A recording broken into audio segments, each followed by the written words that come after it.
All right, 6 o'clock. I'm going to call the meeting to order. Would you please stand and say the Pledge of Allegiance? There's a difference there. Yes. I pledge allegiance. The United States of America, and to the republic which stands one nation under God, indivisible, with justice and all. Bridget, would you mind doing roll call, please? Tom Broderick, Paul Fenton, Here. Darlene Hooper, Here. Sarah Coleman, Here. Heather Reynolds, Here. Sue Russell, Here. Deb Spalding. Here. Thank you, attendees, for coming. If you haven't yet, please sign in at the desk in the front when you get a chance.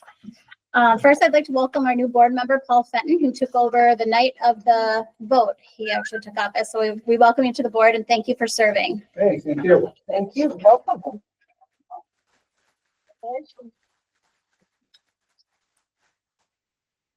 Okay, looking for approval of the May 13th public budget and regular meeting and May 20th annual budget vote and election as presented. Can I get a motion? So moved. Thank you. And a second? Second.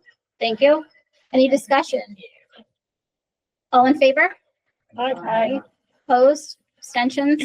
Motion passes. I want to next go with recognition of courage. Okay. Zach, I saw Zach. Zach gonna stand up. So Zach, I have a certificate for you. This certificate is proudly presented to Zachary Kurth. Your bravery, quick thinking, and selfless actions in the face of adversity made a meaningful difference in the lives of others. Your courage and commitment to doing what is right, even in the most challenging circumstances, exemplify the highest ideals of our school community. With deep respect and gratitude, we recognize your heroic act and celebrate your extraordinary character. Would you mind?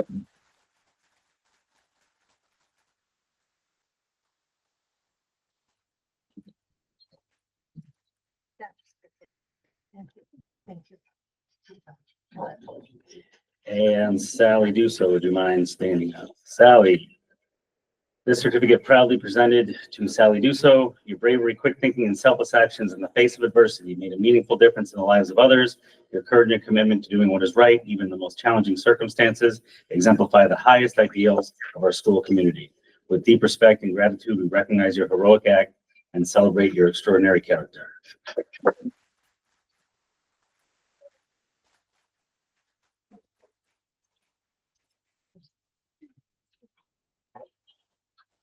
Thank you both so much. Looking for approval, we're moving on to number 7, executive session. So specifically, the board anticipates entering into executive session for the following reasons. Number 6, to discuss the medical, financial, credit, or employment history of a particular person or persons. And number 5, collective negotiations pursuant to Article 14 of the Civil Service Law. We anticipate executive session to last around 1 hour. Can I get a motion? So moved. Thank you, Sue. And a second? I'll second. Thank you, Sarah. Discussion? All in favor? Aye. Opposed? Abstentions? Motion passes. We'll be back in 1 hour. Anybody put up with this heat? Thank you.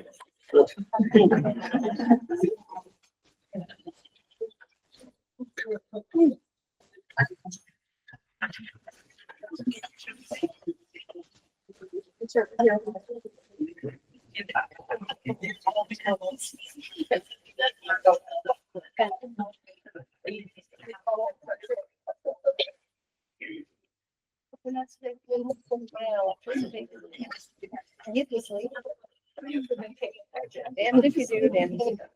Ready?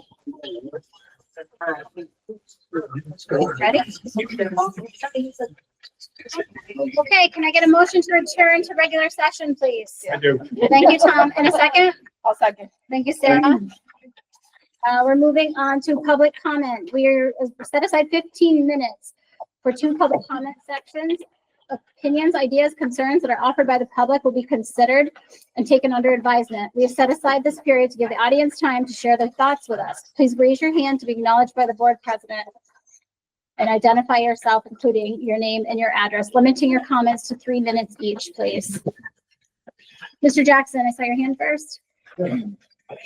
Excuse me, I'm not quite as sharp as I was an hour ago. My concern tonight is item 12 on the personal consent agenda. Line item E, the approval of the superintendent employment agreement by the Queens Board of Education and Joshua Meyer is presented to Commission June 17, 2025 and June 17, 2030. In light of the fact that a new board is going to be seated within the next 30 days, and this is not a time-sensitive issue, given the $250,000 current salary and benefit package, which I know will be modified after the additional 2 years or so of the doctorate is paid off.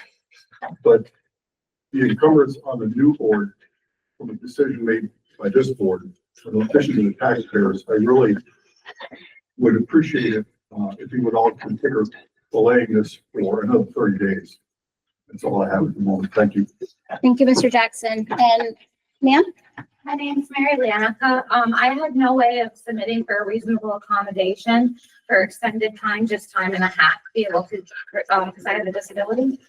So for a reasonable accommodation, I'm requesting that, I just get a time and a half. So like that would be a minute and 40 or 30 seconds, which is not what I'm going to need, but that's in the event that I lose my place. So I'm asking if you would approve my, I'm allowed to have an accommodation. Okay. Is it approved? Mr. Gerhart? Yes, thanks. Awesome, thank you. So good evening, members of the Board of Education. My name is Mary Leanica. I'm the Executive Director for the Tri-Lake Center for Independent Living. It's a disability civil rights organization. I speak tonight for students with disabilities, their families, the providers who support them, and the educators striving to do right by them, often without the support they need.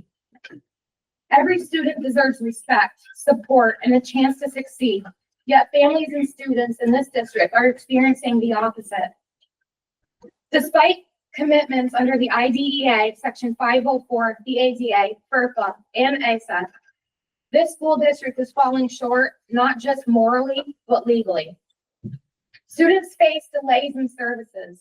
Families are excluded from decision-making. Educators and providers are shut down.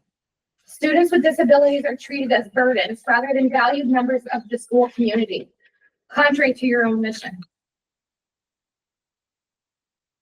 I have raised these concerns with the current administration, approaching them with professionalism and a willingness to collaborate in good faith.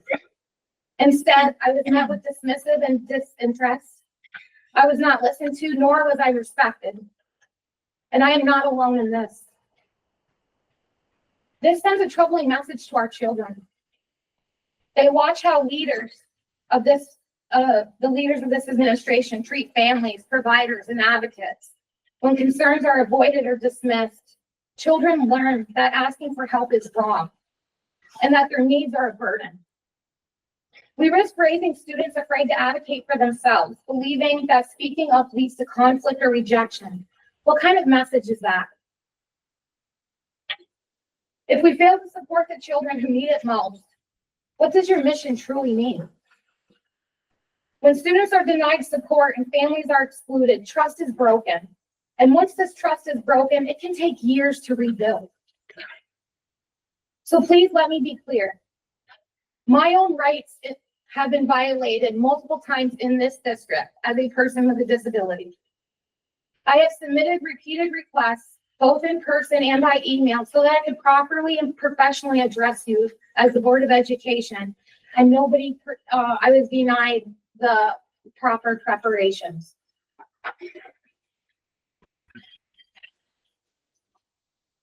In addition, I've always walked to this one bathroom in one of your districts, in one of your buildings.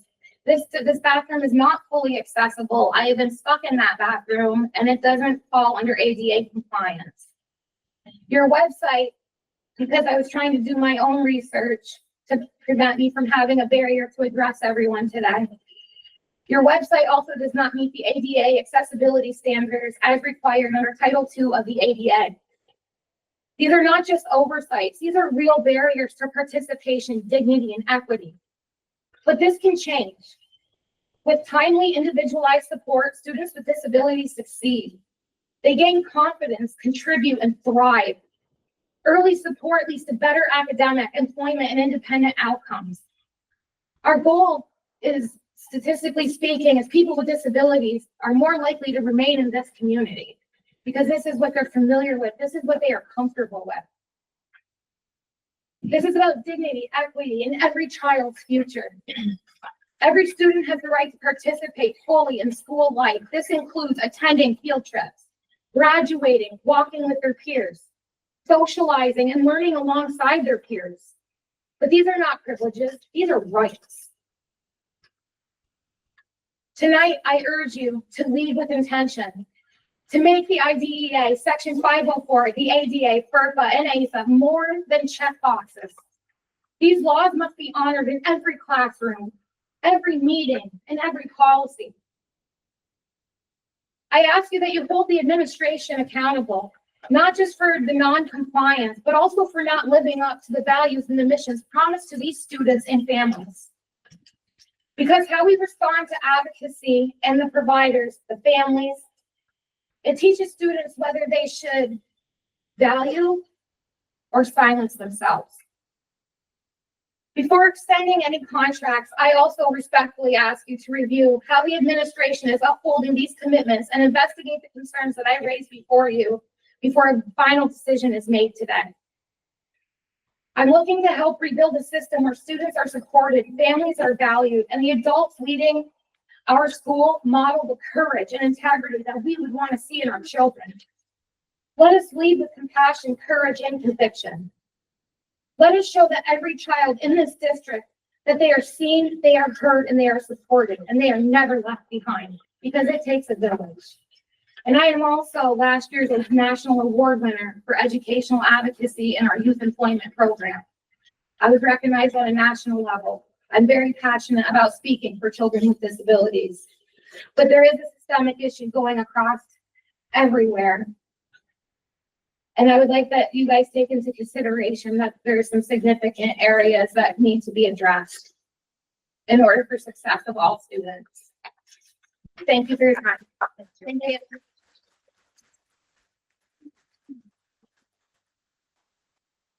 Yes. I'm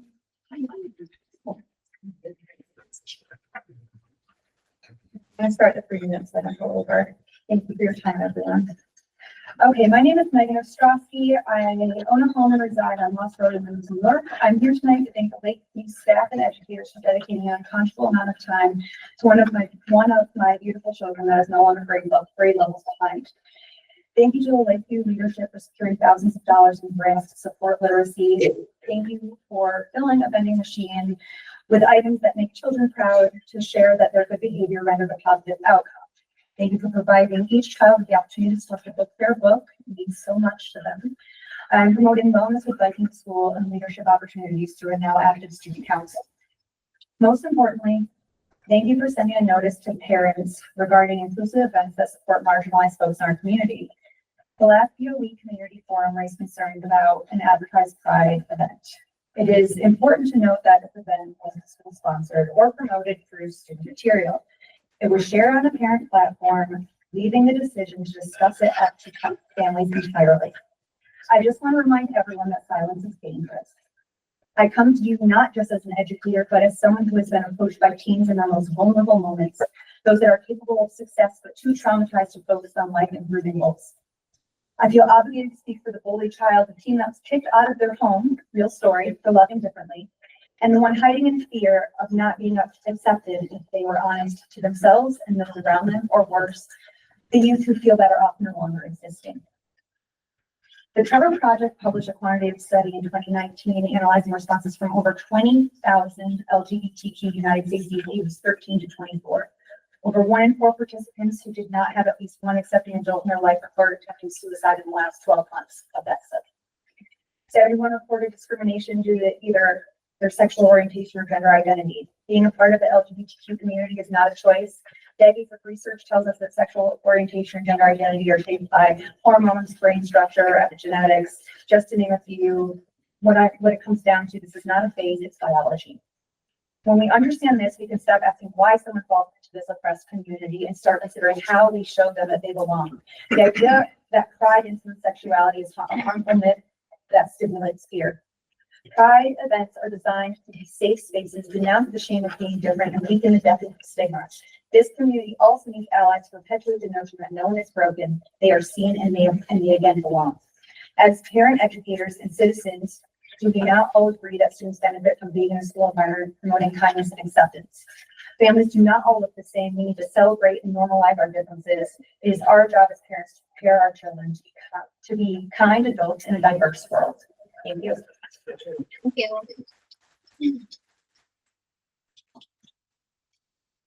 Yes. First, sure. Okay, so I'm Justine Crandall-Otis, and I'm very good at this. So I just wanted to stand to say, like, I have brought these concerns to administration, so, and I don't think that I have been heard. So I'm gonna share, this is from a student, that they wrote. I just want to share a piece of it. She said, I hate when I can't understand something, and when I ask and still can't understand, the teacher just repeats what they just said. And I'm gonna skip her down further. She talks about I ready. I hate I ready.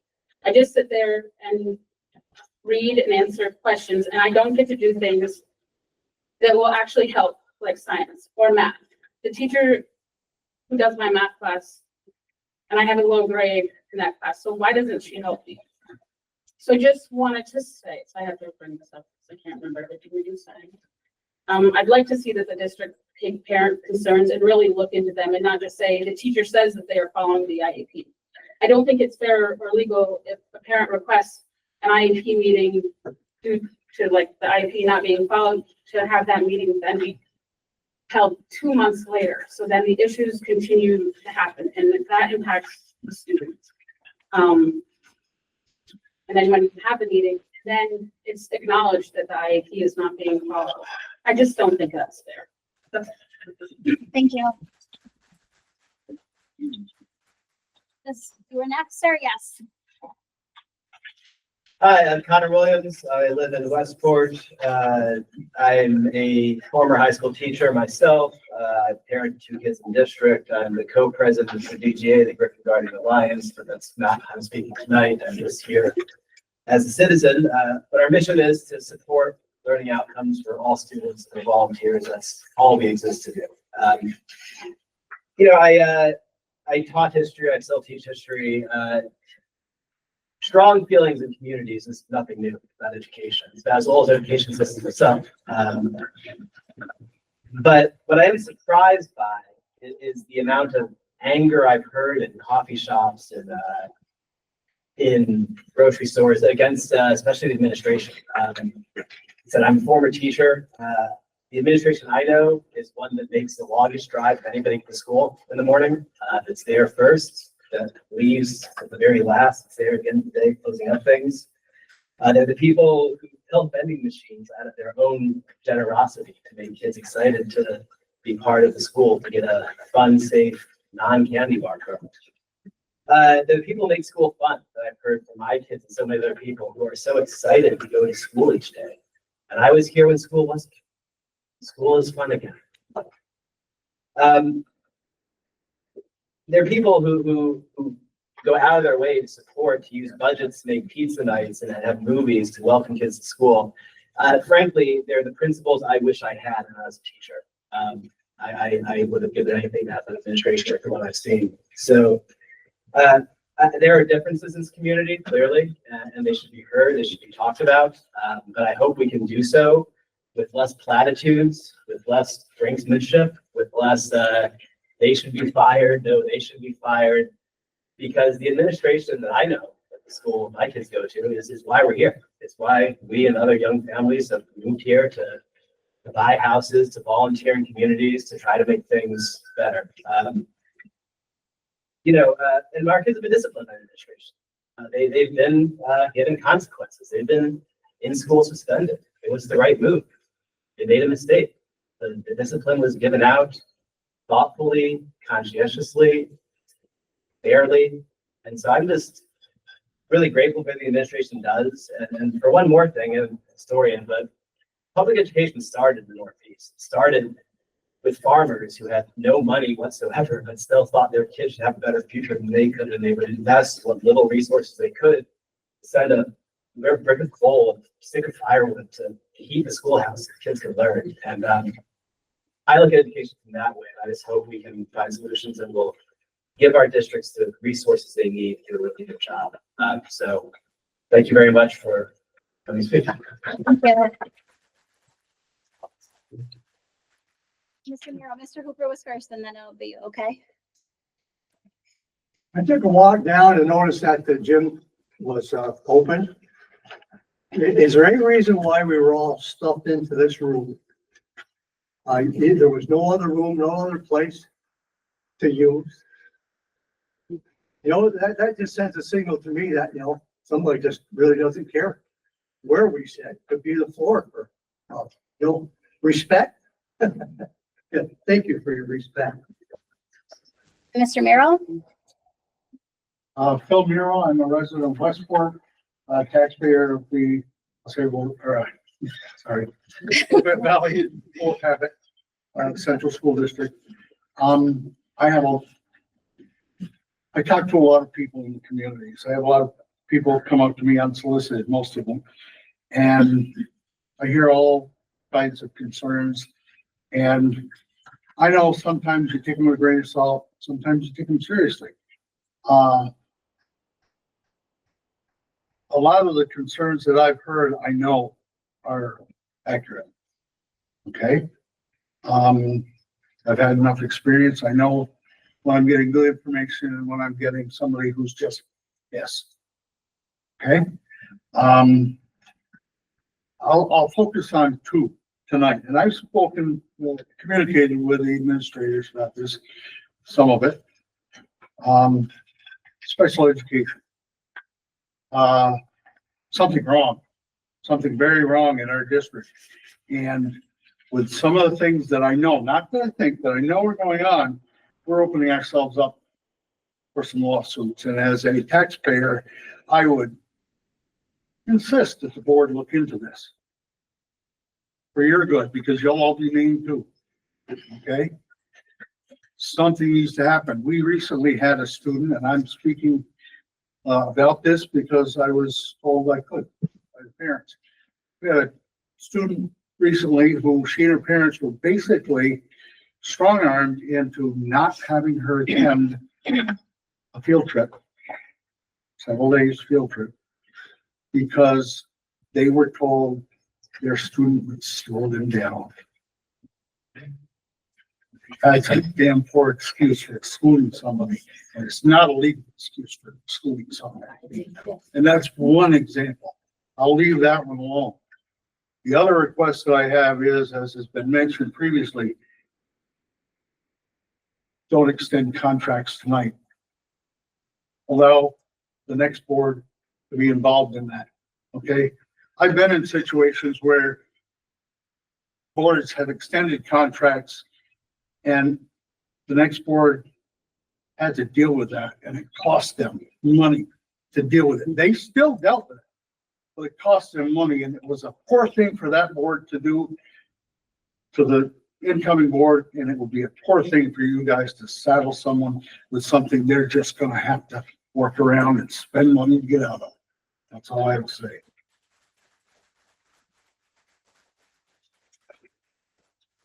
Yes.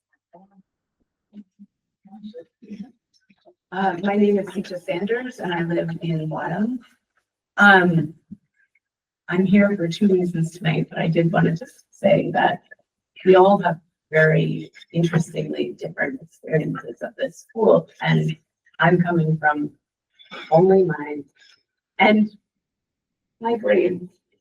My son is in second grade, and our class has had a really positive experience. So first, I just wanted to speak in support of our elementary school administration. Our administration works tirelessly for our students. We have folks who have attended every GGA and board meeting I've been to, At one, I saw a member listening while simultaneously applying for grants for our school. Under current leadership, we've seen academic gains, increased student engagement, improved disciplinary systems, and more inclusive programming. These are not small accomplishments, and they didn't happen by accident. They are a result of leaders who work around the clock, often behind the scenes, often late into the night to ensure that every student has a chance to succeed. Anecdotally, a friend of mine considered homeschooling due to her child's developmental challenges. But she gave BBCS a shot. Before her IEP meeting, she texted me full of anxiety, preparing for battle. Afterwards, she messaged me, "I had an incredible IEP meeting. They are going above and beyond." This is my experience here too. Please know every parent I've spoken to would be deeply disappointed if key leadership were to leave for any reason. The second reason I'm here is to advocate for the continued inclusion of pride events in our school calendars. As a parent, I believe every child deserves to feel safe, seen, and celebrated in our schools. It isn't about politics or controversy. It's about educational integrity, student well-being, and the inclusive values that reflect the diversity of our youth.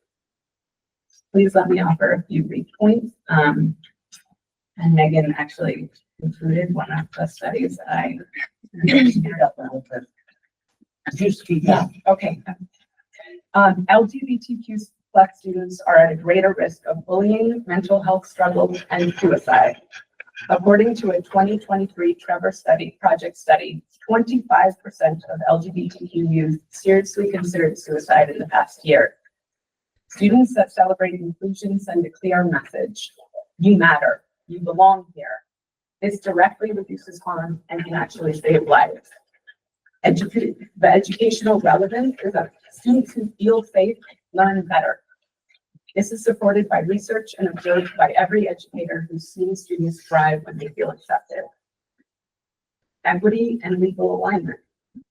Our state has non-discrimination policies protecting students based on sexual orientation and gender identity. If our district is truly committed to equity and inclusion, then adding pride events to our calendar is a simple, visible action that upholds those commitments. Reflecting our community, LGBTQ plus students, families, and staff are already a part of our school community. Acknowledging pride doesn't promote a lifestyle. It recognizes the people who are already here, contributing, learning, and growing. Representation helps every student feel seen and prepares all students for the diverse world they'll enter after graduation. In closing, I just want to say that by recognizing pride on the school calendar, it is a small step with a powerful message that we value every student, that we respect every family, that we are committed to an education that embraces dignity and diversity. I respectfully ask you to continue supporting the inclusion of pride events on our school calendar. Thank you for your time. Thank you. We surpassed our 15 minutes, but I feel like we did a good job getting around the audience. We'll have another public session or public comment session coming up in the agenda. So we're going to move along at this point to number 9, financials. That will be 1 through 7. Can I get a motion? Thank you, Sue. And a second? Sure. Thank you, Tom. Any discussion? All in favor? Aye. Opposed, abstentions, motion passes. Moving along to 10, CSE recommendations with the attached addendum as presented. Can I get a motion? So moved. Thank you, Sue. And a second? I'll second. Thank you, Sarah. Any discussion? All in favor? Aye. Opposed, abstention, motion passes. Moving along to action items, consent agenda 11A through F. Madam President, I'd like to request that item 11F be removed from consent agenda and placed in the regular agenda so that we can discuss it further before a vote.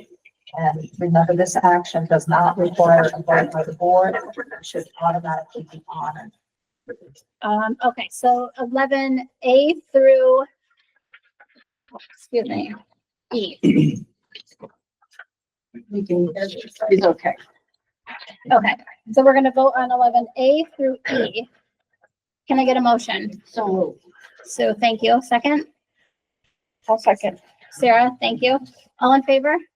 Aye. Aye. Opposed? Abstention? So 11A through E passes. Now 11F. Okay, Do we need a motion to go through? So can I get a Motion, motion second. for 11F for discussion? motion. And then, second, Second. thank you, and discussion. Since a new board will be in place on July 1st or during the month of July, I feel that the approval for the proposal for the Honeywell law firm should be at the discretion of those who will be directly working with the superintendent and the attorney at that time. We already have appointed the appointment of the law firm of Stafford, Owens, Verlaine, Keller, Miller, Meyer, and Zedek for legal services for the 25-26 school year. So we will have continuous legal coverage. There is no need to appoint the Honeywell law firm at this time. After consulting an attorney from the New York State School Boards Association, I've been informed that appointments and approvals made by a lame duck board, the outgoing members of a board, prior to their departure, are considered to be anti-democratic and are highly discouraged. The new board should have an opportunity to make decisions that will directly impact them and should not be binded by their decision-making in the future by the present board. Therefore, I move that item 11F be tabled until the July meeting when the new board has an opportunity to discuss and review their options. So continuing discussion on this, this doesn't, Okay, appointing a law firm doesn't mean a new board can't, it doesn't bind them to anything. They can do whatever they would like with that. So I disagree that that's binding them to anything. And can I, and in the past, we've always, honored having multiple law firms to the board available to the school district. And the reason to have the multiple law firms available is different levels of expertise. And it would be hurting the district not to have the expertise of the Honeywell law firm that has certain areas that are unique to them. It would limit the choices that the upcoming board would have to utilize knowledge. It would harm the district tremendously not to have all of these choices. So you don't have to utilize it in the future, but you need to have the option to utilize it. So it would be ridiculous to refuse it, to put it into the agenda. I'm not saying that we don't use it. I'm saying that it should be at the discretion of the new board. But they have the discretion. They have to any use it or discretion they not. would like. They'll have the It doesn't discretion bind you use to those anything. Lawyers or not, but this just opens it up so that it is available for use. Well, the motion has been made to table it until the July meeting. Do we have- Okay, so we're already in, I just need a little legally is here, Douglas. This is not my expertise in this way. So we already are in a motion on 11F, and now there's been a new motion made. Do we have to? My understanding is that there's currently a motion. Okay, so we move with that second motion. Okay. Okay, so we're at the discussion point, which I feel like we've already done. You're not voting to approve, you're voting. We're voting to table. table, yes. So I have a motion, I have a second to table. Yes. Bridget, you have all this? Mhm. Okay. And we've discussed, I feel like we're good on discussion. Any more discussion between us? No. Okay, all in favor of tabling this until the July meeting? Aye. All opposed? Aye. Aye. Abstentions? So it does not pass to table. So we will have a vote on this now. Can I get a motion for 11F? I so move. Thank you. And a second? Deb, thank you. Discussion, are we good? All in favor? Aye. Aye. Opposed? No. Abstentions? Motion passes.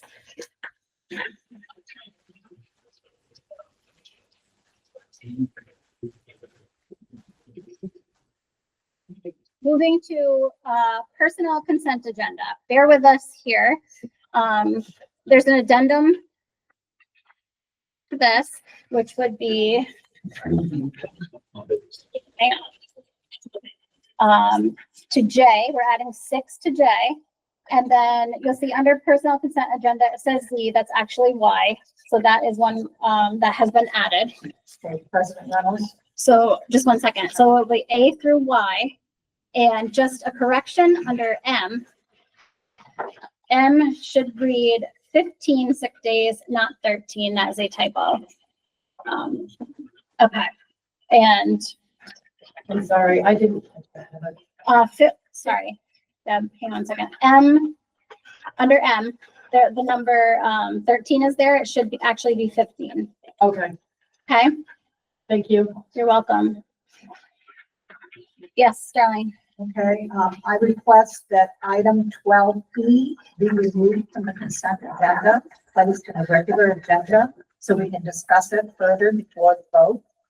Okay, so 12, as I said before, I'm not going to repeat that again, but we will be removing 12E, so excluding 12E from this vote. Can I get a motion? Motion. Darlene, thank you. And a second? Thank you. Discussion? Once again, since new board members will be sworn in just a few weeks and a new board will be established, the approval of the superintendent agreement with the board. So of we're Education- actually, Darlene, that's for our discussion piece, I believe. We were not on 12E right now. We're doing the vote for personnel consent agenda Oh, 12, okay. excluding E. So if you want to save that for then, that would be okay. Can I please move to remove 12B? And, no, sorry, 12C and D? 12C and D. Okay, so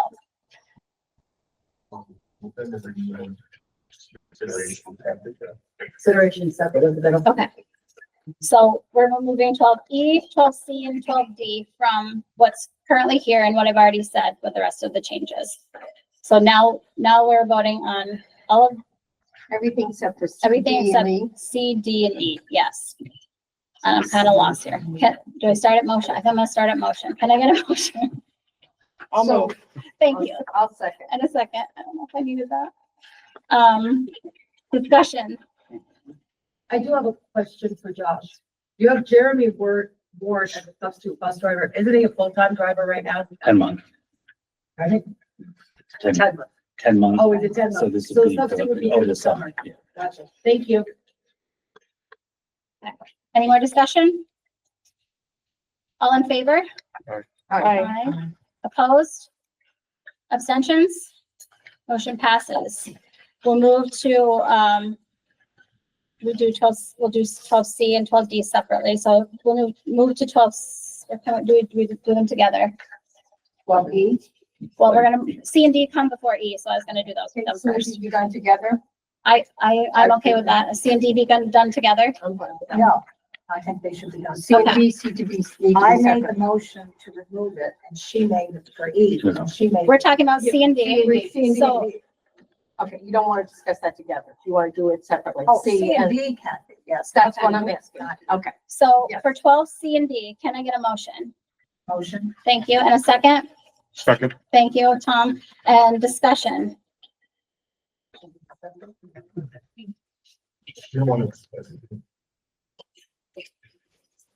Okay, so we're, So we'll discuss it in executive session. You got a motion for the board. we, I, I don't know, what is our motion? C and D. Right, we're just pointing that out to We're vote voting separately separately. on that, correct. That's what the motion is now Yes. that's up there. That's So what I I'm wanna make sure. moving to discuss it during executive session. So maybe what the, sound like what you want to do is. Well, that's a different motion. We already did. Temporarily. Yeah, we're- Discussion and executive, back after executive. Whatever he said. Yeah, you can tell us just. Okay. Okay, so 12 C and D, Separate vote, but after executive. 12 C and D, we will vote on after executive session. So tonight there will be action coming out of executive session. Okay, moving along to 12E. Once Can again. I get vote a, on that? can I get a motion? Oh, you have to vote on that motion, yes. Yes, Deb, thank you. And a second? Second. Thank you. And now discussion. I'll vote. All right, no discussion because it's gonna be That was- discussed in executive session. Well, okay. Just a vote. I'm really lost, guys. Yeah, I we're apologize. Just a vote. So now we're voting whether we're gonna discuss it in executive session. Okay. Yes. Okay. 12 C and D. Got it. Is that a vote? Do we vote on if we're gonna discuss an executive I session? think they got a little confused. Yes, I'm confused. I think Deb's intent was to say, could C and D be discussed in exec with a plan for a vote? following exec. Is there Okay. a second on that motion? Okay. Is there a Yes. vote on that? No, we have not voted on that. Okay. Are you talking C, Vote on it. are you talking C and D? Yes. C and D had a first and a second There was Okay. a first and a second. Now we need to on vote. C and D. And then the So we're discussion voting on was to this- go into executive session Yes. to discuss that. That ends that. Now you're on 12E. There was So a we- first and a second, and then the discussion. Now. No, I discuss. I never voted. We don't have to vote on C and We D. didn't vote. My understanding is that you agreed to vote on that after there's an executive session discussion So we'll vote on that later. on that. And then So we are moving on to E. All right, for the record, I was right. The ones, Robert's rules stuff. you're right. So, well, let's go, but let's just make it very clear that we're back on E. We have a motion and we have a second, and we are on the discussion on 12E. So yes, Darlene, go ahead. Okay. Once again, since the new board members will be sworn in just a few weeks and a new board will be established, the approval for the superintendent's agreement with the Boquet Valley Board of Education, specifically extending the contract and the addition of other terms of agreement, should be at the discretion of the new board. The new board members are the ones who will be working directly with the superintendent and should be able to decide if an extension to 2030 is warranted. As I stated previously, a lame duck board should not be making binding decisions, as it is anti-democratic for them to do so, as was advised by the New York State School Boards Association representative. Therefore, I move to table 12E, the superintendent employment agreement, until the July board meeting after the new members have been sworn in. So we're still in discussion, so I'm going to disagree with that. Superintendent contracts are public. I can discuss this, I feel.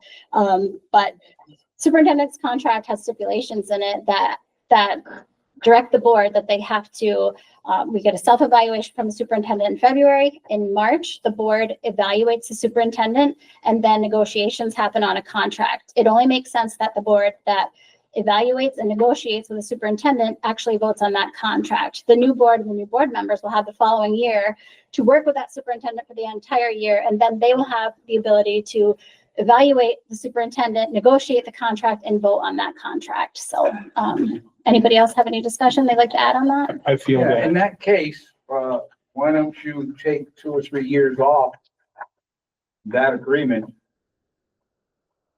So the next board, you could, and then we'll take a look at it again. Would you like to open up discussions at the table? Everybody?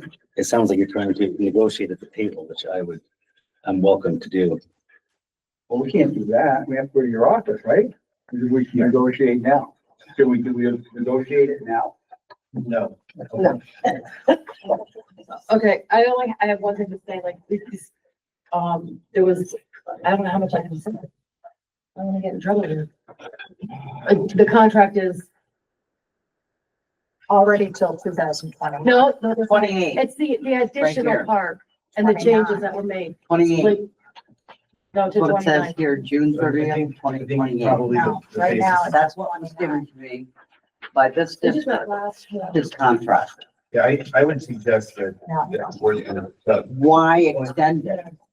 it's the board's gonna 29. extend an employment contract or discuss their employment contract. Procedural aspect. Darlene identified a couple of her concerns procedurally, not substantively. The extension, the cut it 3 years, that's all substantive. I would suggest that probably more appropriate for an executive session or private discussion amongst the board and council, not a public session.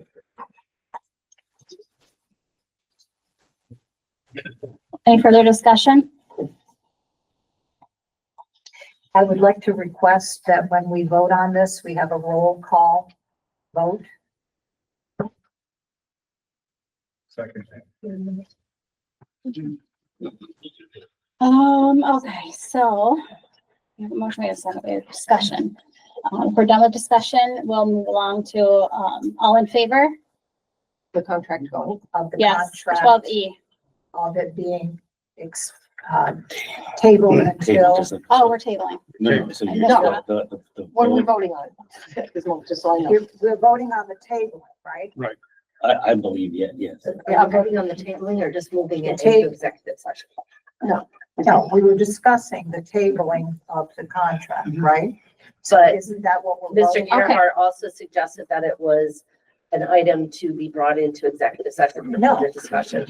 No, We're voting on the we're table. being brought into executive session. Okay, so we are voting on whether we are going to table 12E.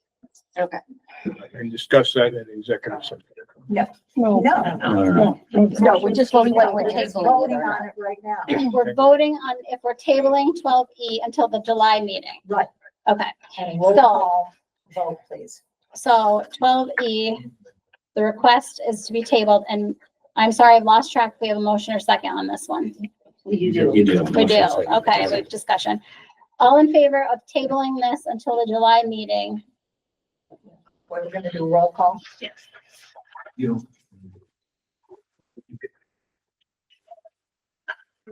Tom Broderick, No. Paul Fenton, Yes. Darlene Hooper, Yes.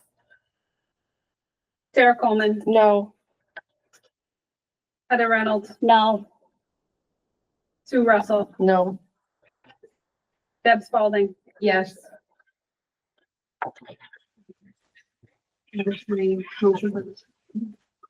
Okay, motion does not pass. So now I believe we're going to present 12E as a motion to vote on.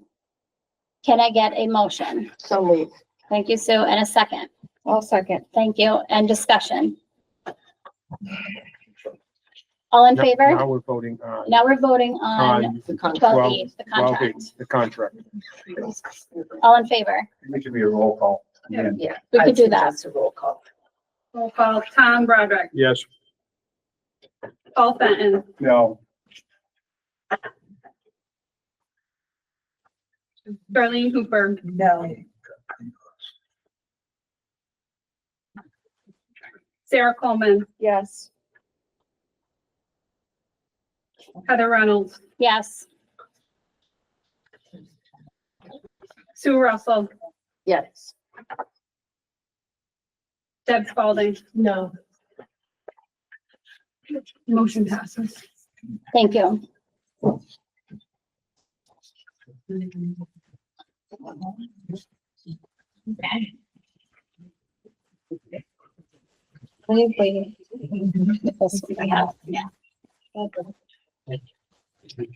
Moving on to 13, policy. We're looking at policy A, approving the adoption of policy 3311, notification of disclosure of employee disciplinary records. Can I get a motion? Thank you, Deb. And a second? Thank you, Darlene. And discussion? All in favor? All right. Aye. Opposed? Abstention? Motion passes. Headed to the end of your reports. All right, first we have Ms. Dixon Cross. Good evening, everyone. So we just want to celebrate the students that participate in a ton of amazing experience and show a lot of academic growth as well. So this just to start us off with a picture of our 6th grade class hiking Owlhead. Next. We're pretty good. So our attendance is something that we're working on. I'm sure if you read a paper or looked on any media regarding education, you know that attendance is a national crisis right now in schools. So we have our own, challenges with attendance, but we are far higher, like our students attend more than the average of 20% chronic absenteeism.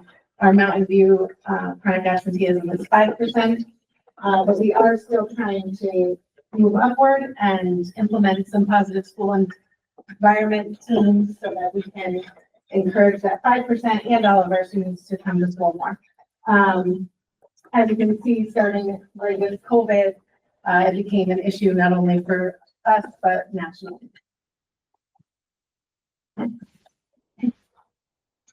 Referrals, again, something we're trying to improve with our positive school environment team and mentoring. The referrals last year we had 480 and this year 286, so they decreased by 20%. Still something that we need to work on. A school-wide mentoring program is something we want to initiate for next year to try to improve those numbers. Literacy was one of our focuses and a goal for the district. We successfully implemented a new lab for our 7th grade classes. We're planning on doing that for next year as well, because we did meet success with it. For our iReady data, our students grew at a rate of 106% and our special ed students grew at a rate of 206%. Again, this is only one data point. Our state test scores don't come back until the fall. Our ELA regions we did today. The proficiency rate for the ELA regions was 75% in January. In June, it's usually closer to 98%.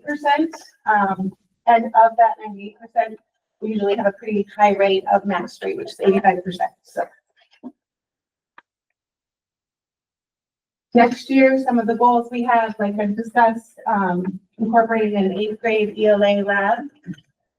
We're going to add yonder pouches for cell phones because they're a big band on campus. Something that we think will help not only attendance from technology addiction, but also social emotional wellness in general. Increase in our positive school environment team efforts. We've had lots of successes with that this year, and district-wide mentoring program. And our new music teacher approved just now will have is a cellist, so we will implement more string instruments in our program. This was a silly picture of our senior parade, our class of 2025, with the kindergarten students. We have lots of opportunities planned for our seniors, well, surprises, I should say, over the next week or, well, there's not that many days left. 8, is there 8? So I just wanted to give an end of the year update just with some positive things that happened on our campus. And I also would like to say that we are a safe space. We include everybody, but class-wide trips, I definitely encourage parents to bring all of their students and meet with them to the teacher, the group's planning to say, what can we do to accommodate everyone and encourage them to go on these trips. So we had 4 quarterly assemblies. At our quarterly assemblies, we celebrate merit roll through high honor roll. Students also get gold cards, are celebrated there. And then any student showing growth in behavior, attendance, just showing up more, academics can get a Griffin Growth Card award. Anybody can be nominated for that. The students took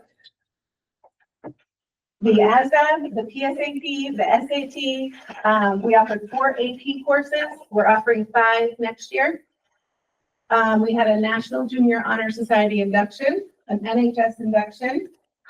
We try to have a week-wide celebration at different intervals throughout the year. We had a fall festival, a homecoming, a winter solstice, and just last week we had our field day celebration. Our 6th grade field trip was in Boston. Our senior field trip was at Myrtle Beach. Our 7th graders took a trip to Proctor's and the MySci Museum. Our 9th through 12th graders were invited to Proctor's and the aquarium. in Schenectady. Our 9th through 12th graders were all invited to attend Canton, Plattsburgh State, Manufacturing Day at Clinton Community College, North Country Community College, and we had at least 3 military recruiters come to our campus. So that covers a life career plan for any student, college, career, or military. All of our 7th through 12th grade, oh, no, not all of them. So around 40 students went to North Country Model UN. We had 9th through 12th grade students go to Harvard UN. Our 6th grade, 10th grade, and 12th grade classes participated in Dudley Days, where they learn about teamwork and leadership. And in 7th through 12th grade, we offered outbound experiences in hiking, mountain biking, skiing, and snowshoeing. Our seniors will continue to have their little surprises throughout the next couple of weeks. We have graduation at 10 o'clock on Saturday. We have CD Tech graduation Tuesday in Mineville and Wednesday in Plattsburgh. Those places might be reversed, but before I go, I'll check to see where I'm going. And that was Mountain View in a nutshell. Lots of children doing lots of amazing things.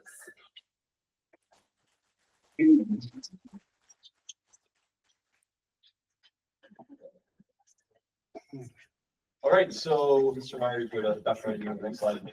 So similar things to report from Lakeview campus and talk about attendance. So our average daily attendance rate this school year is 94.3%, slightly lower than last year at 94.9, but well above the previous 2 years at 92 and 88%, and well above our 3-year average. Chronic absenteeism percentage at the Lakeview campus is 6.3%, drastically lower than the national average of 20%.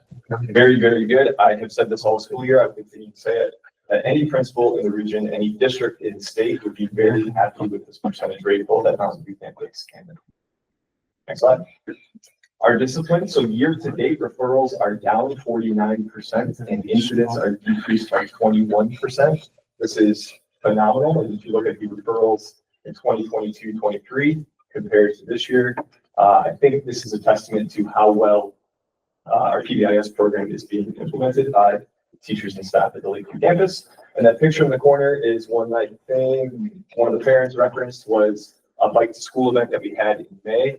And we're going to be doing that next school year once a month instead of just once a year. We're going to implement that once a month. Next slide. The literacy focus obviously is a huge shift district-wide. At the Lakeview campus, the upper right-hand corner shows data from one program.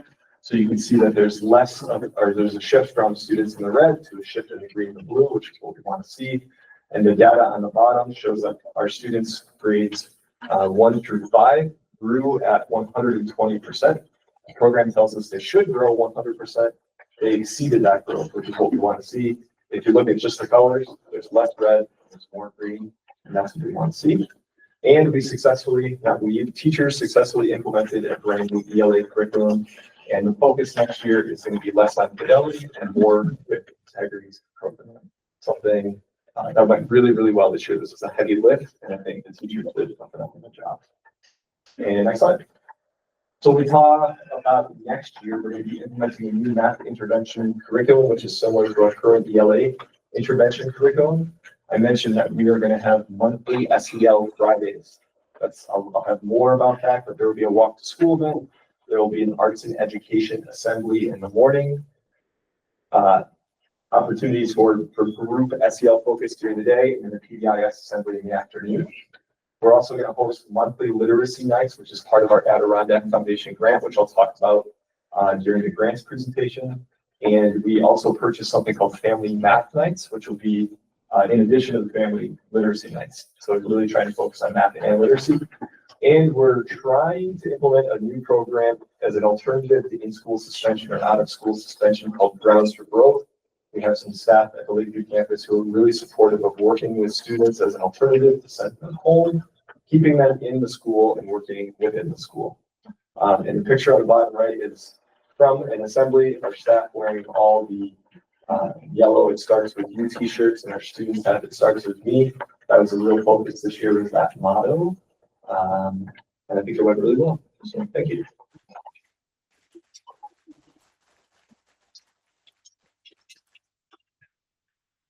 Good evening, everyone. I'm Dan Marangelo. I'm the Director of Student Support Services. Happy to be here tonight to discuss a few aspects of the program of the year. Go to the next slide, please. We're going to keep it brief and concise here. I appreciate it. I think the most important aspect of the year for myself as the leader of the department was becoming acclimated to school district, working with an entirely new staff, pretty much at the nucleus. And I'm happy that we successfully integrated really the core of our team, new psychologists, new administrative assistant, myself, counselor, and a lot of new teachers. I think it was an important year for us to learn about the district and to learn about how we're operating and to identify things that we're doing well, things that we need to improve. We successfully launched an operating policy review. Here, some of the things that the community is saying and bringing to the attention of myself, board, community. I take those things very seriously, as does Dr. Meyer. And we're initiating our own internal review of our policies and procedures. It's very important for me to go through the year to acquire a good understanding of how we're operating, where we're successful, and where we can improve. And I think that we're identifying some of these areas, and I'm looking forward to using this year as a springboard to further enhance our operational capacity. We achieved, working within the two schools, we're a department that functions within the elementary school, middle school, and high school. And I'm happy to report that we achieved, through the great work of our teachers, 148% district-wide ELA growth amongst the students in the special education department. And I think that highlights strong academic gains. And what it is also going to know is it would be disingenuous to me if I didn't include that this data has also helped inform us where we can still improve. And I think that's an important aspect of this data. These numbers that Mr. Kyler and Ms. Dixon Cost are reporting, very good, but they're also keen in the understanding that there's areas where we can continue to grow. And the data that we're acquiring is helping us to focus on those areas as well. The department leadership, I advanced expertise in special education and financial management under the direction of Dr. Meyer. We're looking to increase our capacity with how we are capturing revenue and how we can maximize some of these different streams to further enhance our programming by building upon the strengths that we have in place and that we continue to identify. And that's pretty much the year in a nutshell. And I want to thank you for your time.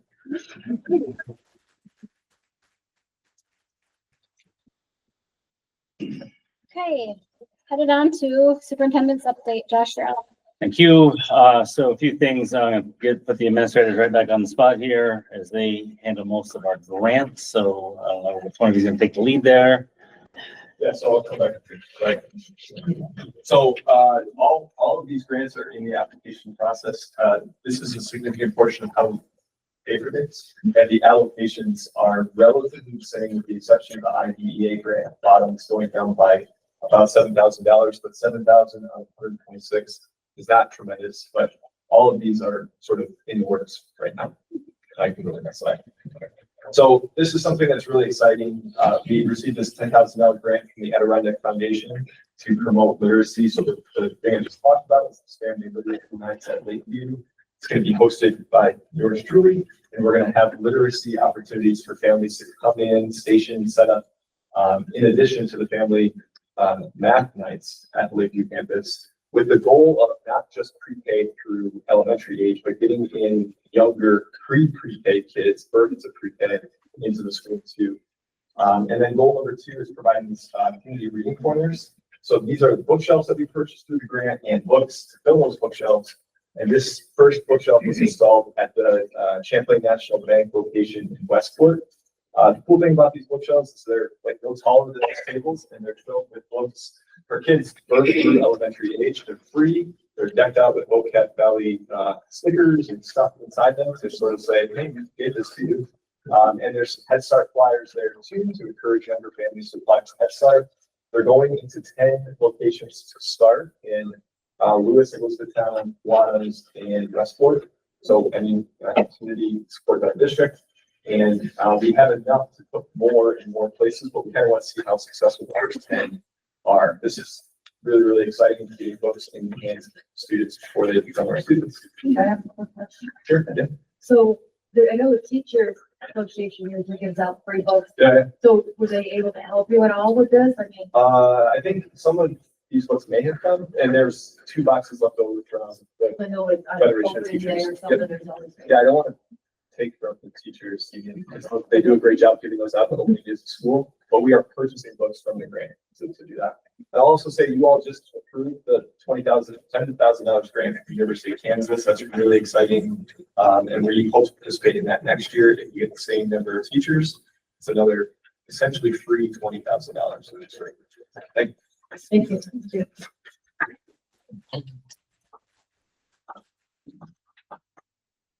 The extended school day or OASIS grant opportunities and systems of support in schools. So for this school year, we will have over 200 students with 15 hours. You have to have 195 students or your award will be decreased. But we met 195 and we should be over 200. So those students have met 15 hours or more of after school, weekend, holiday hours participating in academic enrichment.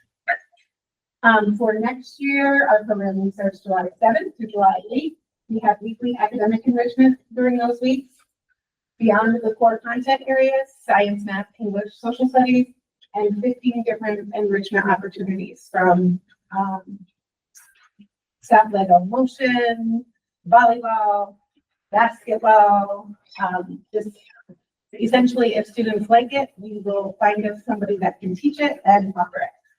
Our summer enrollment currently has over 80 students. I always like to say the first year we wanted to do anything with summer programming, there were 16 students. So it is alive and well, it's exciting. And our partnerships continue for next year with Cornell Cooperative Extension, Impact, Reef, Building Resilience in Essex Families, CFES, Building Pathways, CAPS, and the Social Center. So yes, we. Thank you. One thing I do want to say about the grants, just in general, is that there's tremendous benefit to the students, but there's a lot of work on the part of the admin team for, writing the grants, reporting, keeping track of all the data. So there's a lot of work behind the scenes on that. So I appreciate the work that you do. So thank you. So let's talk about the 24-25 goals. So the 4 big goals for this year were to uphold and improve on the previous initiatives that we have. That's all the goals that have come before. Goal 2 was to increase the student academic achievement. Goal 3 was the long-term future facilities. Goal 4 was to seek district-wide feedback. So the first, sorry, that's in the wrong spot. We'll move that in a minute. The first goal to uphold and improve the previous initiatives. I'm going to turn this over to Dan. Talk about this. Sure. Yeah, no, it's getting harder to see. Probably good enough.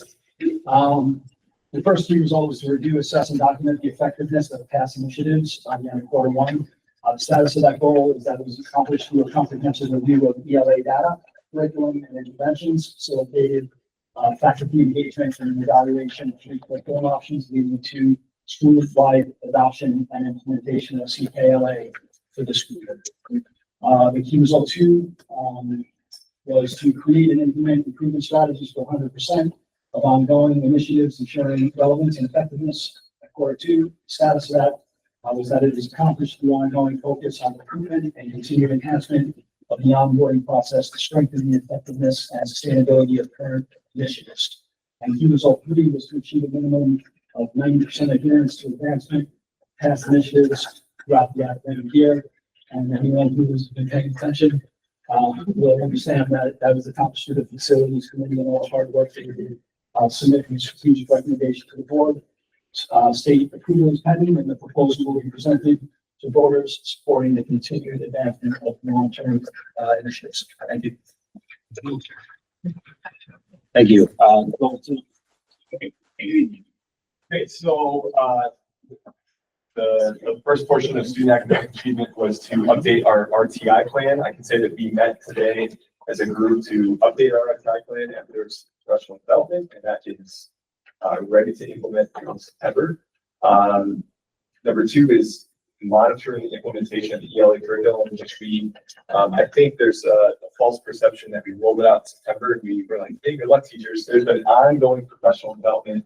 There's been people in district from the curriculum to support that with teachers in almost continuous meetings with members or staff from Amplify to monitor our implementation on our behalf. I think that's achieved.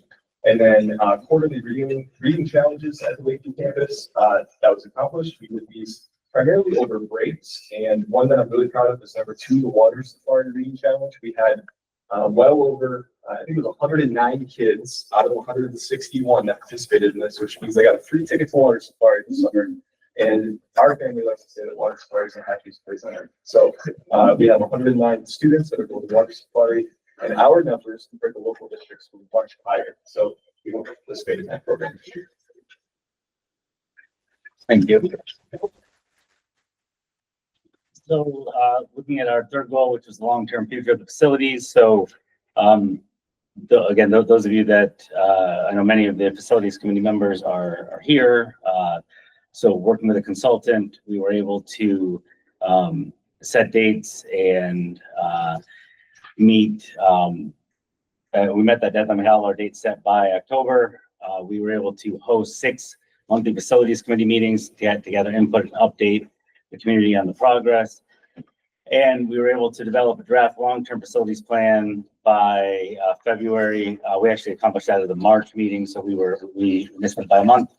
And then presenting the final long-term facilities plan to the board. So we talked about that in April, right? So just as a quick reminder, the result of that committee was a proposed addition to this campus, sort of off the back.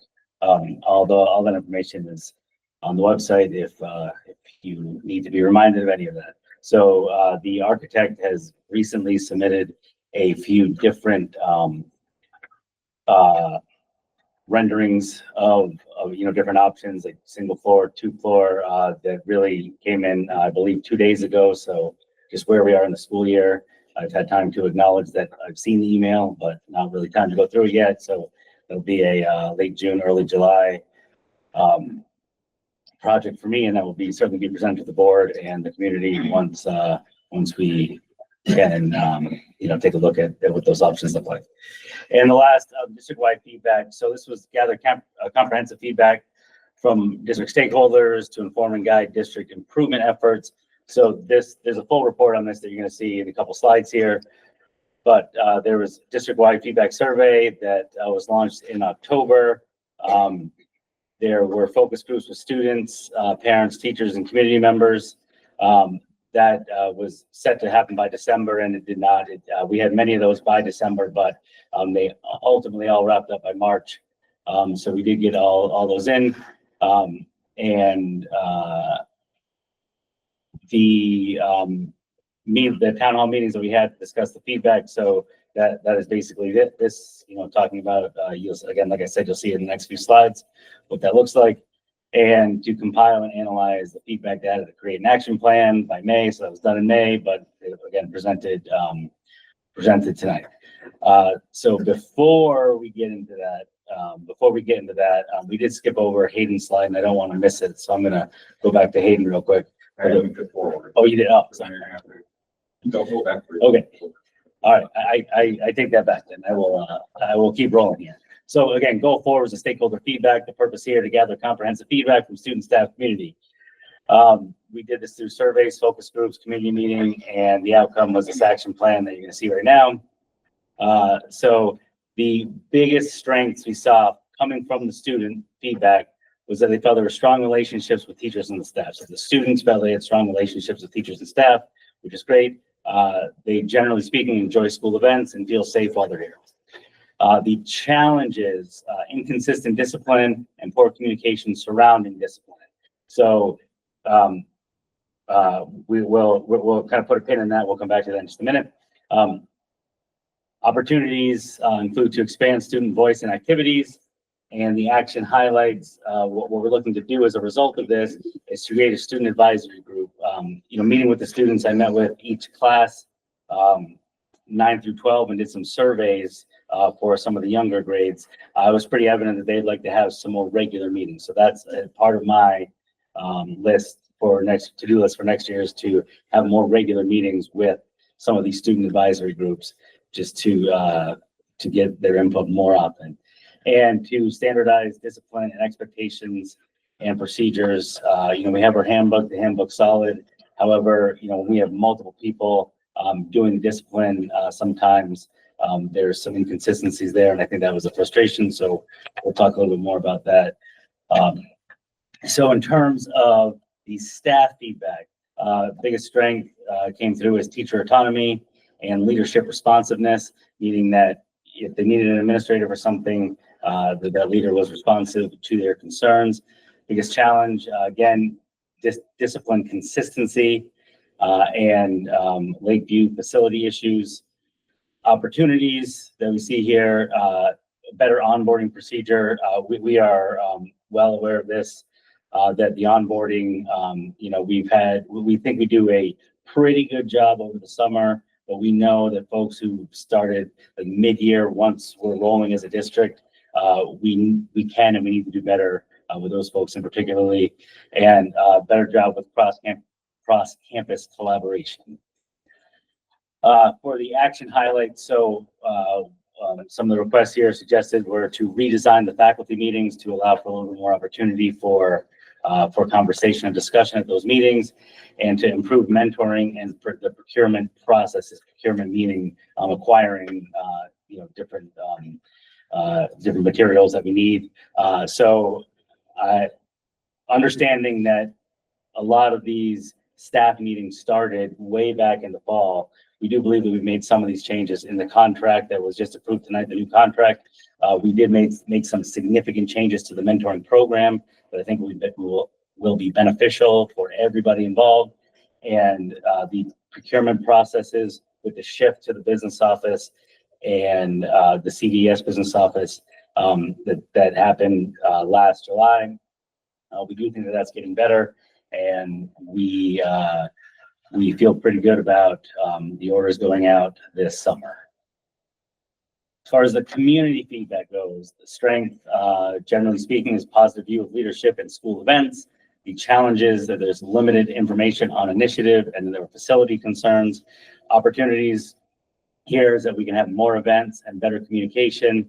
And the community's been pretty clear on this, that they do not mean more communication. They just mean better communication. I know, we have certainly heard some parents saying, if I get one more parent square message today, that just might put me over the edge. So we know that the quantity is there, but just making it a little bit more digestible for parents and the community. Having more public input on long-term planning and to rebuild some of the school community traditions. This came up quite a bit, the school community traditions. And one of the things that we were able to talk about is, coming in with the merger, we had, and then having COVID right away, we know that we stopped doing a lot of things, right? We stopped doing a lot of things, and then we just never, we didn't bring everything back.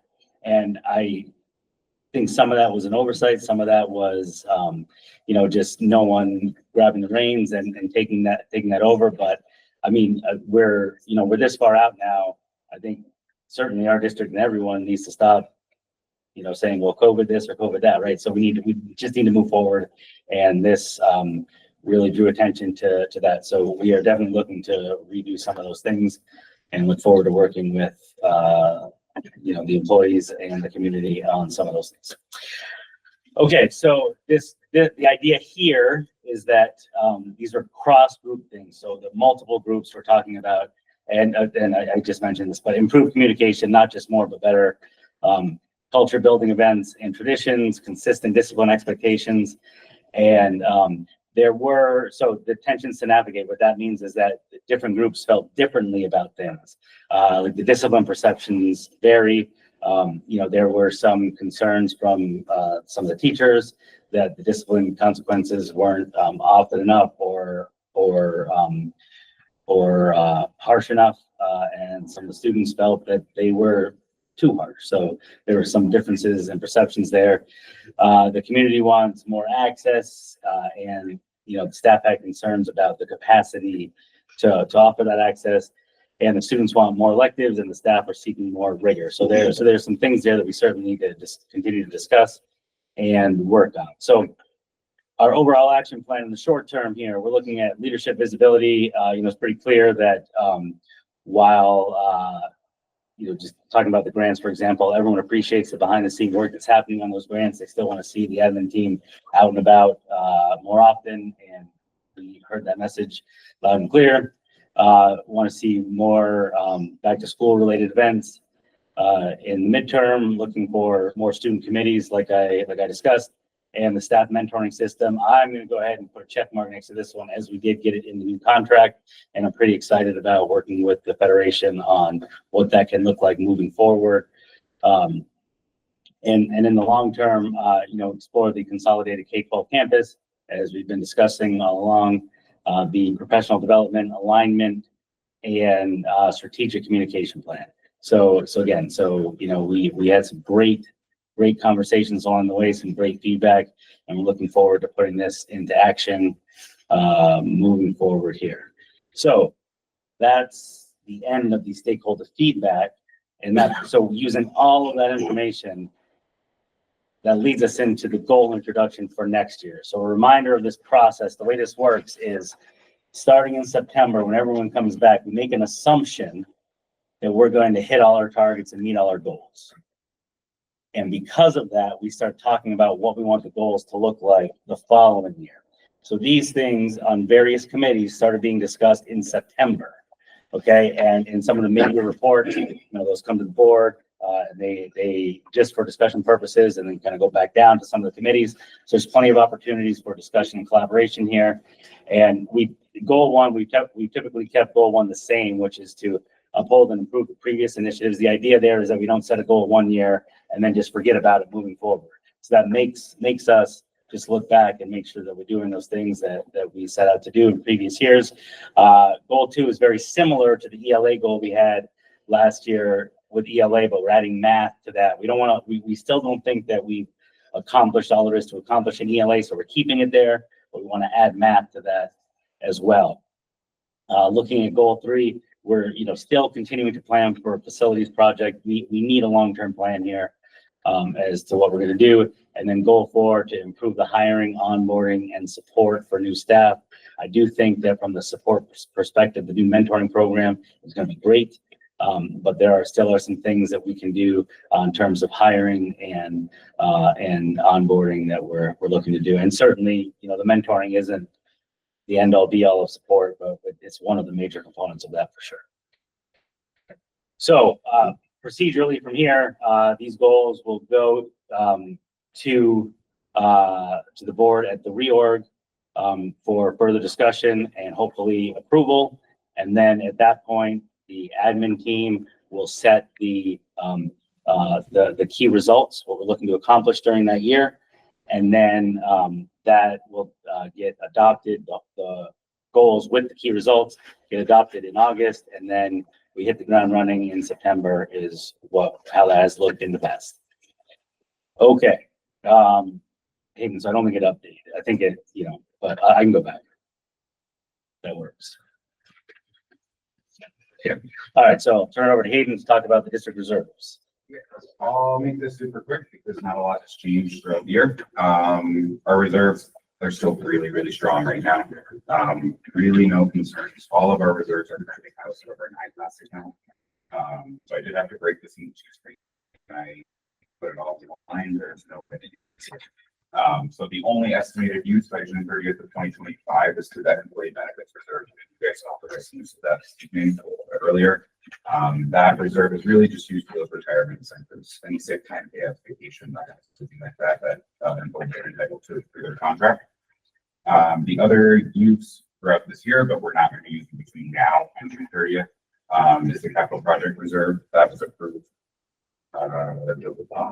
last year, somewhere around there, for the ongoing capital project at Lakeview campus. So we do not anticipate using that between now and June 30th. At the end of this year, I suspect they're going to be quite strong.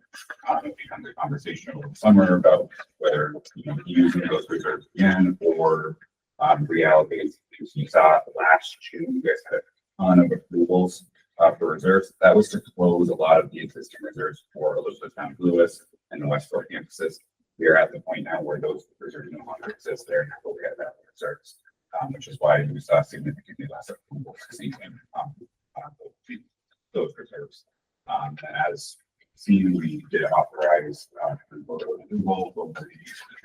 maintenance equipment reserve next year to purchase those vehicles.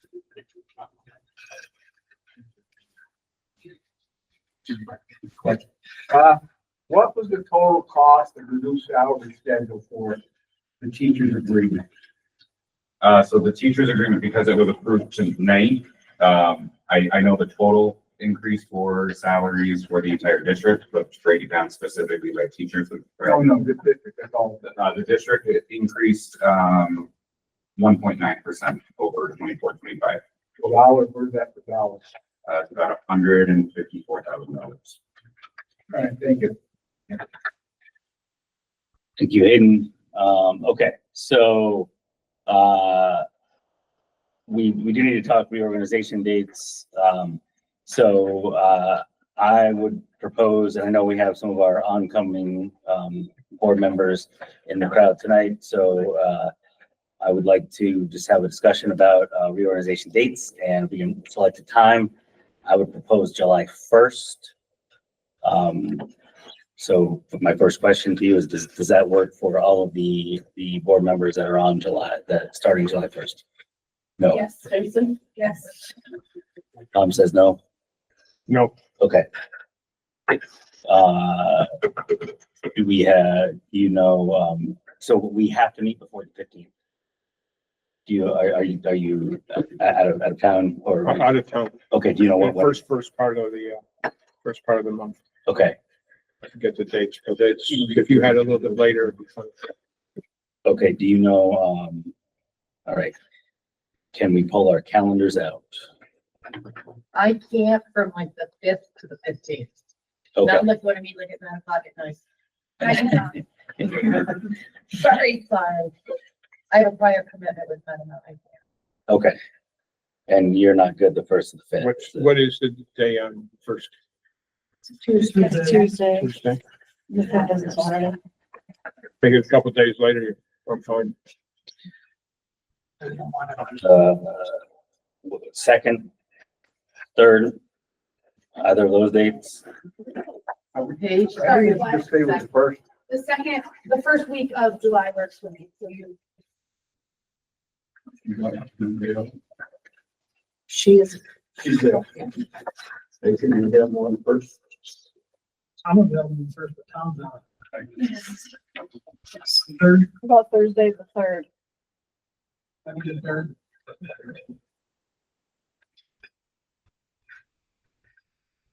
I really don't know. Okay. I'm ready to move to the board. Personally, I prefer the first and the 3rd, just saying. The first would be better than I am available, but that's what we end up. The first is a Tuesday. Next Tuesday, available on the 3rd. Page is better on that. Page is better on the chart. First? Oh, Thursday. It's 2 weeks from now. Well, we have to. I'm good on the first. Okay, we're back to the 1st. You feel good about the 1st? Yeah. Now, second question, what time on the 1st? We go, I mean, we can go, what time on the 1st?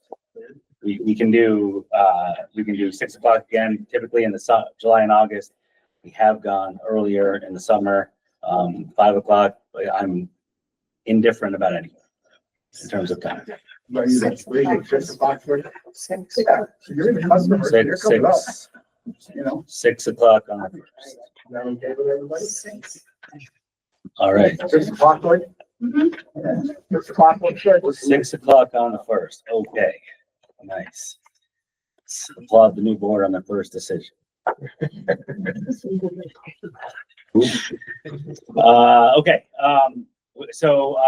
For the new board members, so we also are going to look at some board retreat dates. I will send you a link out by the 20th. And hopefully we can get some responses by the 24th. That'll be about availability over the summer, where we can try to get someone in to do different types of information sessions for you, goal setting, that kind of thing. The Chromebooks, the outgoing board members, if you brought your Chromebooks, if you could leave those with Bridget, that would be great. And I think even the one staying on, you still need, she still needs to see the asset tag for the Chromebook, if you have it. And then the oncoming board members, would we need to turn that around? A couple days probably for the computers? June 23rd. June 23rd. Yeah. Okay, great. Okay. Josh, Great. I didn't go home. I didn't have a chance to, so I. Okay. Can I just give mine to Jason because he lives in the town? So I think they want to do an update on it, right? He'll deny it. Yeah. No, I'm just saying, can I just pass it on to him, make it easier than? So I think they wanted, there's an update that I think that they're looking to do on it. Okay. Yeah, but I mean, I'm happy to, we can arrange like a pickup or something. We can figure that out, if that works. Okay. Last thing, I just want to thank, our outgoing board members, Heather Reynolds, thank you, and Sue Russell, thank you. And then Jana, our district clerk, is retiring. Even though we did encourage her to come back on as a sub, she's retiring her role as district clerk. So going to give a round of applause for her.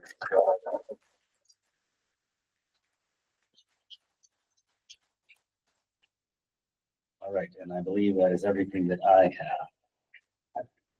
Okay, moving on to our second public comment session. Again, it's 15 minutes, 3 minutes per person. We're asking you to raise your hand, be acknowledged by the board president. Your comments will be acknowledged and taken into consideration by the board. Would anyone like to speak? Okay, I saw Terry first. Terry Field, Elizabethtown. I just wanted to speak up tonight and say thank you to those who were brave enough to speak about the unethical, illegal, offensive, and immoral conduct happening within our district walls. To those who share stories of the wonderful things you've experienced, I'm truly happy for you. I'm happy that your kids are not bullied by adults, that your kids aren't getting unmanageable garbage curriculum thrown at them, and that you have not had to experience what so many families in this district have had to face just to help their kids feel safe in school. Unfortunately, you've been duped. You've been duped by the publicity stunts performed to look good in the spotlight, the lies, the deceit, and you haven't been subject to the mistreatment and toxic behavior that teachers, myself, other parents, and our children have been subject to. So I'm happy that you have not had to feel what we have felt, but I'm sad that you choose not to look into these concerns and instead chalk us up to being angry or pissed off community members rather than passionate advocates for what is right for our students, our teachers, and our district. Thank you. Thank you. Paige. My name is Paige Salzman. I've spoken before you many times. I will sit where you sit in a few weeks. And I look forward to doing so, honestly.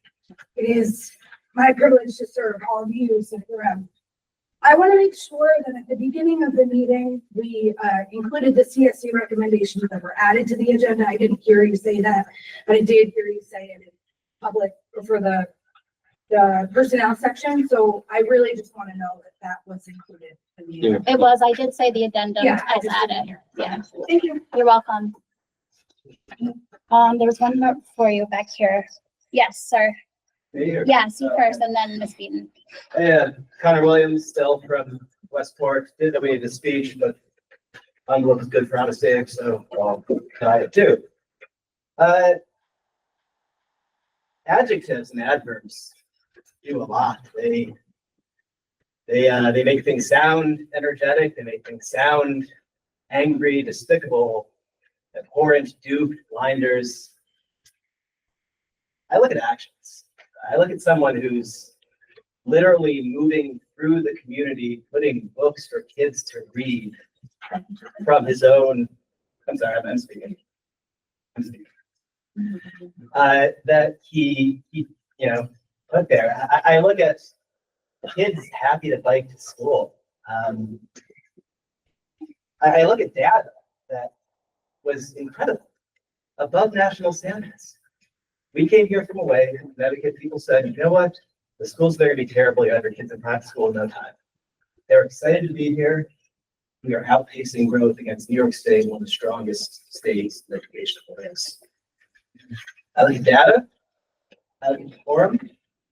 When people walk out of a presentation after a bad amount of people at kids' sports events for weeks on end, and they walk back in after posting on Facebook something they didn't hear, I wonder what kind of a deliberative process that is we want to have.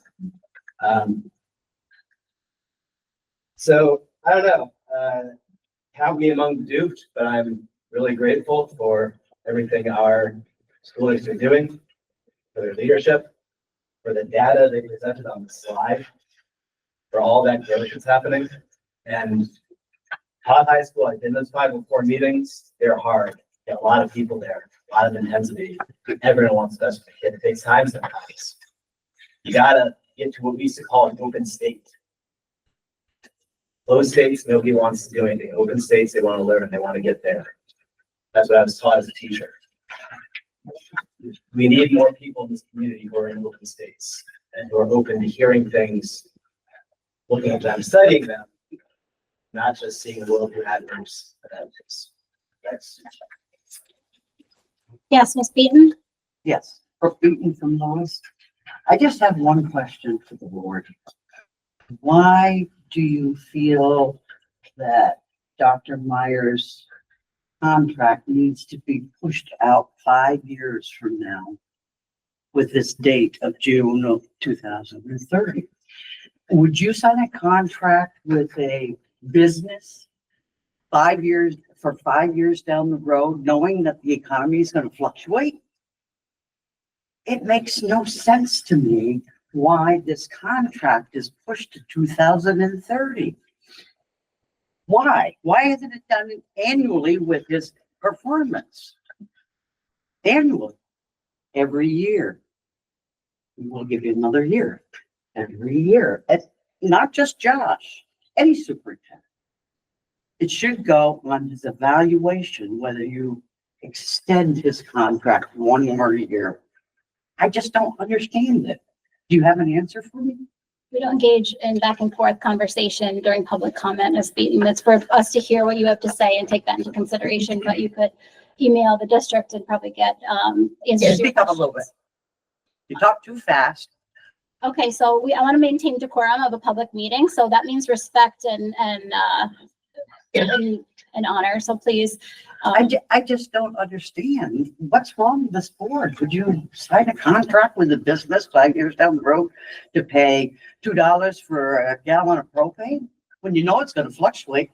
Yeah, I'll do that. It doesn't make any sense to me. That's all I have to say. Anybody else? Yes, Mr. Miro? Phil Miro from Westport again. I too was a teacher for 17 years in the high school. I was an administrator for 13 years in the middle high school. I do not speak against my fellow administrators. I never have. Okay, because I've been in that seat. I know what it's like. However, I know what's going on. Okay, I hear the good stuff. I celebrate the good stuff. But I also see and hear the bad stuff. I'm substituted in the elementary school here and in the high school. So I've seen what goes on. I don't go by secondhand information. You see it, okay? And things need to be looked into, okay? There's a lot of discussion about the morale. There's a reason morale is not good. Okay? Yeah, there are people who love it. They're the ones that are getting treated appropriately. There are people who don't like it because they're not treated fairly. And I know what fair treatment is. I had favorite teachers when I was a principal. They didn't know it, and nobody else did, and they shouldn't know it. Everyone should be treated the same. When you treat them well, when you have to, not consequence, but write them up or address things that are not being done right. Okay? This is not, yeah, maybe sometimes it comes across as people whining. You know what? People usually whine for a reason. They don't just make up stuff, and they're not making up stuff now. I have serious concerns about the direction this school is going in. I believe things are going to change. But people need to, you're right, everybody needs to come in with an open mind. Not just say the other side needs to be open-minded.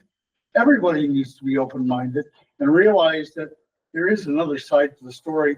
Maybe I should look at it before I start saying, oh, they're just pissed off.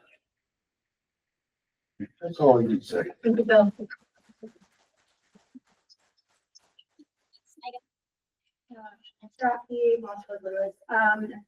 I just want to say, I'm going off my experience. My child is very little behind, taking advantage of making meetings because that person makes themselves available in their email signature. I am very persistent. I'm very, I advocate for my own children, and I am grateful for what I have experienced and what, from my point of view, my persistence. And I think administration and confident the teachers, these are the most dedicated teachers I have ever seen. Thank you to those that I mean, again, my experience. We have people, advisors of classes who have minimal, yes, they have stipends. It doesn't even reach $2,000 as far as I know, and they put hours and hours, weekends, after school. Thank you to those who did the talent show, who put hours and hours and had time where they were allowing children to come after school so that they could practice for something that they wouldn't have the option to do so if those teachers didn't exist. So thank you to those teachers. Another point I want to bring up, these salaries. So I know there was something mentioned with these salaries. This is, we are trying to recruit people to our area. How can we do that with $46,000, $49,000 for teachers? 10 months, yes, 10 months contracts. That's the perk of being a teacher. You get 2 months off for all that dedication you put in throughout the rest of the year. I am stunned by these salaries, and I am not, I don't have an intense salary. My husband's going back to school. We can't afford more taxes, but I am willing to do what it takes to make sure we get good teachers in here. That retention's low. This is, I am just shocked. And these beautiful humans that keep our school clean, making $15.50 an hour. Look at the housing prices. They can't afford the houses in this area. How are we keeping people here? How are we getting young families here? We can't. We all scrape by or have intense credit card debt. I mean, this is insane. I want you to look at this, and I want you to look at again, action. Thank you for actions. That is a good word. I am seeing all of these teachers volunteering on PGA that takes time, staying after school. The talent show, just thank you. Like, honestly, guys, we have to start looking at some positive things. And heck yeah, advocate for your children, be persistent, inundate administrators' calendars and hold them to their word and action. I don't know anyone else's specific situation, but again, I'm very, very grateful. And I'm also a sticky wheel, and I encourage those who are having a hard time to be one too. Thank you. Yes, Cindy? I just would like to reiterate what Terry said. I'm glad that two people over here have had good experiences, but there are a lot of us that have had horrible experiences and were not listened to at all. I wrote a 10-page letter to a bunch of this board over horrible treatment of my daughter and my husband. My husband, my daughter, my son, and I all graduated from Elizabethtown, Westport, the Merge, and the four of us. And we had wonderful experiences through most of those times. But some horrible things happened to us and we were treated horribly. And I have since heard of many, many other situations. And I just hope that the new board, and I believe they will address these things. And I know that some of them know what we've been through. I feel badly that you're being saddled with decisions of the former board. I think that's wrong. And I hope that, going forward, that I think the current board needs to think about why the board is split. Your people haven't been happy with the way you handle things. And I think you need to take that into consideration. And I wish the new board would luck. Thank you.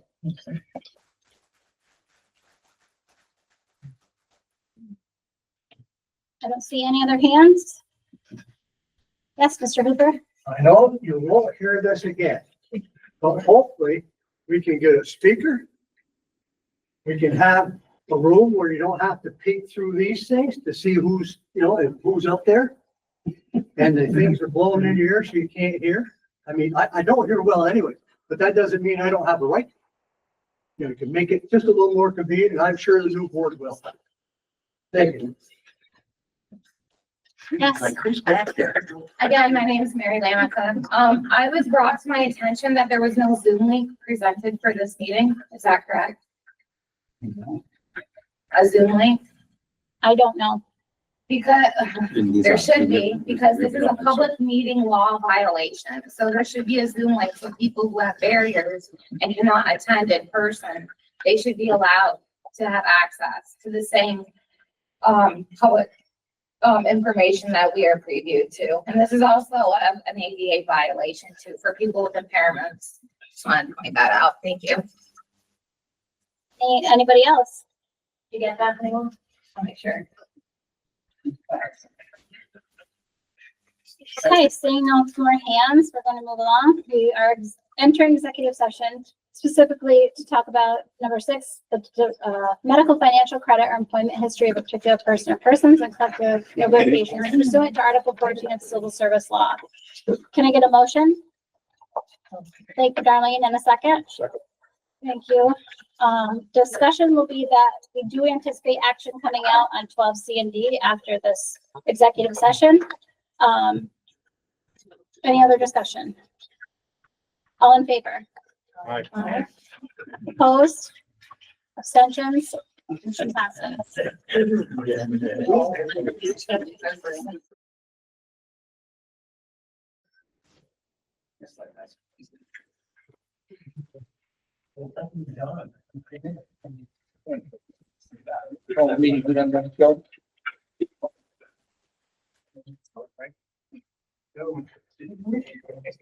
Well, nature calls.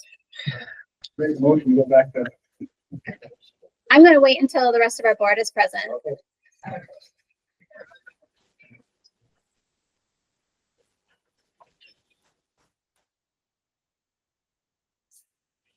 Sarah. I did. Sarah. Try. Yeah, I assume you have time.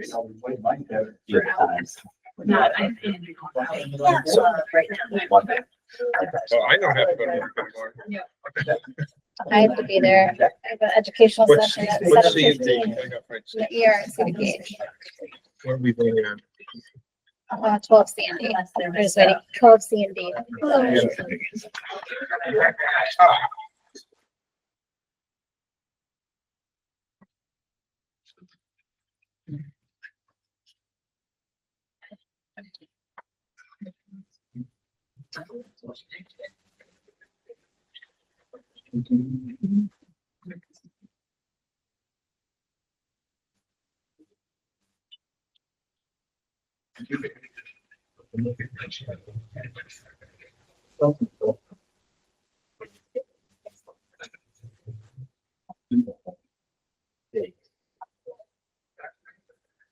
Josh, will the board retreat be here again?